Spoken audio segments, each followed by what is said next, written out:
भाई मैं कितनी सीटों की मांग रखूं, ये सार्वजनिक करने अगर पहले मैंने कर दिया तो मैं गठबंधन धर्म की मर्यादा को मैं तोड़ूंगा। कि अभी सीटों को लेकर किसी भी गठबंधन में कहीं पे कोई चर्चा नहीं है। सही समय पर जब ये चर्चा होगी, चर्चा पूरी हो जाएगी, वो आप सबके साथ सार्वजनिक कर दी जाएगी। फिलहाल जो कयास लगाए जा रहे हैं, मैं पूरी अथॉरिटी के साथ कहता हूं कि वो सब गलत। तो वही पुल दोबारा इस तरीके से नहीं टूटता, इस तरीके से नहीं गिरता।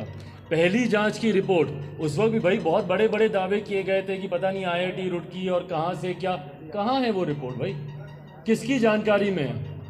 पुल निर्माण में था, टूट गया, 2 दिन 4 दिन हल्ला हुआ, सब हुआ, जांच होगी, ये होगा, कार्रवाई होगी। उसके बाद क्या किया मुख्यमंत्री जी ने? हाथ पे हाथ धर के तकिए के ऊपर सर रख के सो गए।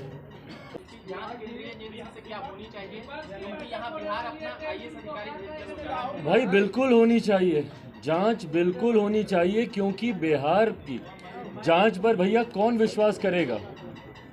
अगर इन्होंने सही में अगर इन्होंने जांच करवाई होती और अगर ढंग से जांच हो गई होती तो वही पुल दोबारा इस तरीके से नहीं टूटता, इस तरीके से नहीं गिरता।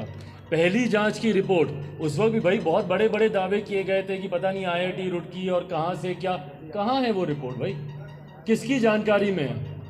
पुल निर्माण में था, टूट गया, 2 दिन 4 दिन हल्ला हुआ, सब हुआ, जांच होगी, ये होगा, कार्रवाई होगी। उसके बाद क्या किया मुख्यमंत्री जी ने?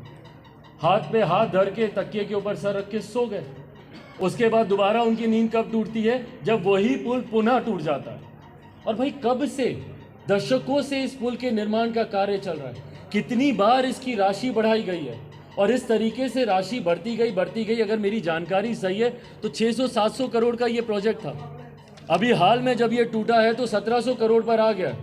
अभी इसके बाद अगर दोबारा होगा तो ये 2500, 2600, 2700 करोड़ तक ये जाएगा। तो ये पैसा किसका जा रहा है भैया? टैक्स पेयर्स का ये पैसा जा रहा है। और ये पैसा सिर्फ और सिर्फ भ्रष्टाचार की देन चढ़ रहा है ये पैसा। तो ऐसे में जरूर इसकी राष्ट्रीय केंद्रीय एजेंसियों से इसकी जांच होनी चाहिए, क्योंकि मुख्यमंत्री की जांच पर ना बिहार को विश्वास है, ना बिहारियों को विश्वास है। विपक्ष की बैठक है, अब मल्लिकार्जुन खड़गे भी आ रहे हैं, राहुल गांधी भी आ रहे हैं, गैर भाजपाई मुख्यमंत्री भी आ रहे हैं। क्या लग रहा है, एनडीए गठबंधन को डर होगा इससे? अच्छा, अब यही देखिए, ये दोनों प्रश्न कितने हास्यास्पद लगते हैं सुनने में एक साथ। एक तरफ जो मुख्यमंत्री बिहार में पुल नहीं बना पा रहे, वो विपक्षी ब्रिज कायम कर रहे हैं, विपक्षी एकता का ब्रिज। तो भैया ये जो विपक्षी एकता का ब्रिज है ना, ये भी ऐसे ही धराशायी होगा जिस तरीके से इनका ये निर्माणाधीन ब्रिज धराशायी हुआ है। जिस तरीके से इस पुल का हर्ष हुआ है, वही हर्ष इनकी तथाकथित विपक्षी एकता। विपक्ष के लोग एक साथ आके तस्वीरें जरूर खिंचा सकते हैं, और वो तस्वीरें आज से नहीं भैया, हम लोग 2014 से देखते आए हैं। लगातार बार बार ये लोग तस्वीरें खिंचवाते हैं एक दूसरे के साथ हाथ पकड़कर, पर उसके बाद जब चुनाव आते हैं तब तक ये भानुमति का कुनबा बनते बनते बिखर जाता है। ये फिर से धराशायी इसी तरीके से ही होगा। और विपक्षी एकता बंद, इसको बेटा दिया। विपक्षी एकता की जहाँ तक आपने बात की, भाई महत्वाकांक्षाएं इतनी हैं। कई राज्यों के मुख्यमंत्री का आपने जिक्र किया, वो ऐसे मुख्यमंत्री हैं जो प्रधानमंत्री बनने की रेस में हैं। वो ऐसे मुख्यमंत्री हैं जिनकी अपनी महत्वाकांक्षाएं, व्यक्तिगत महत्वाकांक्षाएं इतनी ज़्यादा हावी हैं कि वो किसी दूसरे दल के साथ गठबंधन कर किसी दूसरे का नेतृत्व स्वीकार करें, ये होगा नहीं।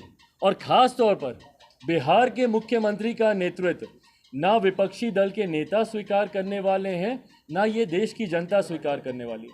मैं बार बार दोहराता हूँ, जब बिहार की जनता ने ही इनको नकार दिया, जब बिहारियों ने ही इन्हें अपना मुख्यमंत्री नहीं माना, तो देश के लोग इनको अपना प्रधानमंत्री मानेंगे? ये हो ही नहीं सकता है।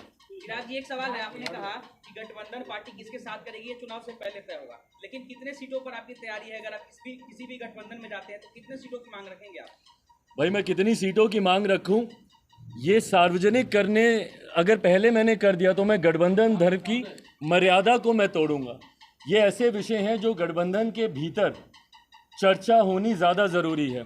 बहरहाल मैं कई विभिन्न मीडिया प्लेटफॉर्म्स के माध्यम से मुझे भी जानकारी प्राप्त होती है कि मुझे कितनी सीटें दी जा रही हैं, तो कौन सा दल कितनी सीटों पर चुनाव लड़ने की बात कर रहा है। हकीकत ये है कि अभी सीटों को लेकर किसी भी गठबंधन में कहीं पे कोई चर्चा नहीं है। सही समय पर जब ये चर्चा होगी, चर्चा पूरी हो जाएगी, वो आप सबके साथ सार्वजनिक कर दी जाएगी।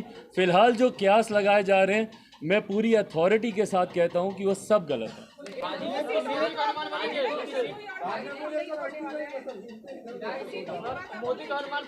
भाई हमारी तो हाजीपुर हमारे पिता की सीट रही, हम क्यों छोड़ेंगे? लड़ने की बातें आपकी तरफ से आ रही है कि चिराग पासवान अड़ने वाले हैं हाजीपुर पे।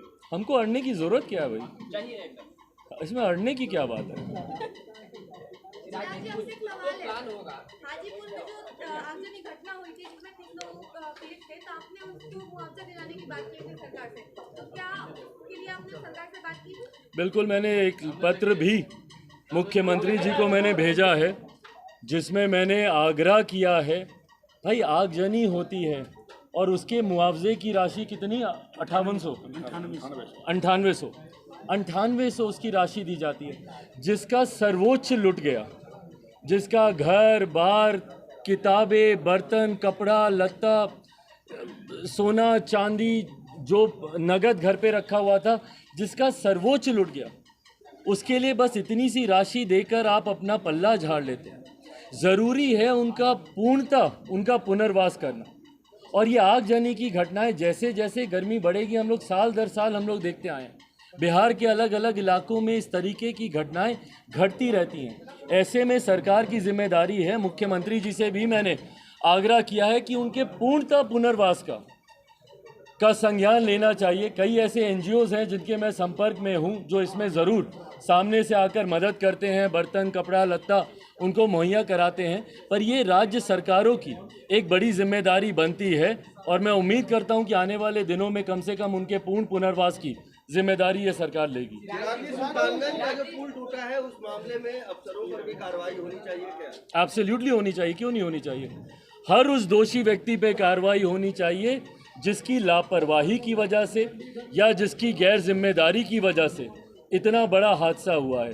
भाई इस हादसे में कल को कोई बहुत बड़ी घटना भी घट सकती थी, पर अगर कोई ऐसी घटना नहीं घटी, पर उसके बावजूद जो नुकसान हुआ है, और बार बार मैं छवि की बात करता हूँ, बिहार इन्हीं कारणों की वजह से देश में विदेश में गलत कारणों से सुर्खियाँ बनता है। कभी हम लोग का पुल हवा से गिर जाता है, कभी निर्माण होता हुआ पुल का एक बड़ा हिस्सा पानी में ढह जाता है, कभी यहाँ पे बांध चूहे कुतर जाते हैं।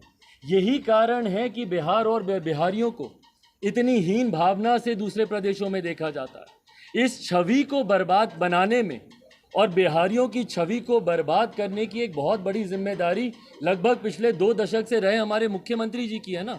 उन्हीं के कार्यकाल में ये हो रहा है। आज हम लोग मुजफ्फरपुर गए, वहाँ पे कल खुलेआम दिन दहाड़े गोली मारकर हत्या कर दी गई। आप बताइए, जिस प्रदेश में आँख खुलने से पहले अलग अलग जिलों में हत्याएं हो रही हैं, सुर्खियां हमारा प्रदेश सिर्फ हत्या को लेकर, अपहरण को लेकर, डकैती को लेकर, भ्रष्टाचार को लेकर, पुल गिरने को लेकर, बांध टूटने को लेकर, पुलिस थाने में पड़ी हुई शराब के गायब हो जाने को लेकर, जब इन्हीं बातों को लेकर जब सुर्खियां हमारा प्रदेश बनता हो, यही कारण है कि राष्ट्रीय स्तर पर, अंतर्राष्ट्रीय स्तर पर प्रदेश की छवि खराब होती है। ऐसे में मुख्यमंत्री जी की जिम्मेदारी है कि अपना ध्यान केंद्रित करें इस दिशा की ओर। पर मुख्यमंत्री के पास इतनी फुर्सत नहीं है भैया कि बिहार का एक बार भ्रमण कर लें। आखिरी तस्वीर मुझे दिखाइए, उड़ीसा में एक हादसा हुआ। कम से कम इस बात का संतोष तो है लोगों को कि प्रधानमंत्री सबसे पहले पहुंचे वहां पर, रेल मंत्री वहां पे दिन रात कैंप करके उन्होंने सत्य जानने का उन्होंने प्रयास किया। मेरे मुख्यमंत्री की एक तस्वीर कोई दिखा दे जो किसी ऐसे हादसे पर गए हो, घटनास्थल पर, या कहीं पे हत्या हुई हो, भले इन्हीं के ही महत्वाकांक्षी परियोजना की ढिलाई की वजह से, शराबबंदी से ही कहीं पे कोई हत्या हुई हो। कोई एक पीड़ित परिवार से मुख्यमंत्री जी ने आज तक जाके मिलना ज़रूरी समझा? तो ऐसे में जब मुख्यमंत्री के पास फुर्सत ही नहीं है बिहार और बिहार की योजनाओं पर ध्यान देने की, परिणाम स्वरूप अधिकारियों का मनोबल है, उदासीनता है, कारण जो भी है, पर इस तरीके की घटनाएं घट रही हैं जिस पे हर दोषी के ऊपर सख्त से सख्त कार्रवाई होनी चाहिए।